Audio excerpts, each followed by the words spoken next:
Penampang sekarang memang kawasan spot banjir. Memang kawasan rendah. Banjir luar biasa di Penampang jadi igawan buruk kepada penduduk. Kita sempat denggah untuk melihat keadaan di Penampang proper. Kampung ni kita panggil kampung Penampang proper. Punya aras dan tinggi sungai waktu itu lebih daripada 10,47 meter. Tinggi lah. Bila kira kawasan rendah, buminya seperti kawah. Sudah pasti ini cabaran antara yang kita perlu uruskan.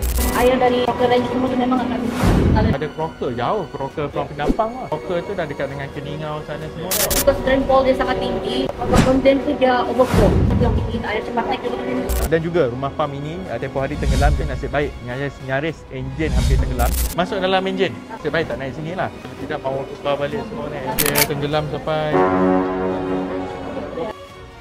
Tapi itu antara perkara yang kita perlu perhalusi teliti kerana akhirnya berlaku musibah bencana, kos ekonominya lebih besar. Kesannya kepada masyarakat itu tidak ada nilai wang ringgitnya. Kita akan meneliti perkara ini untuk dikemukakan ke peringkat berikutnya.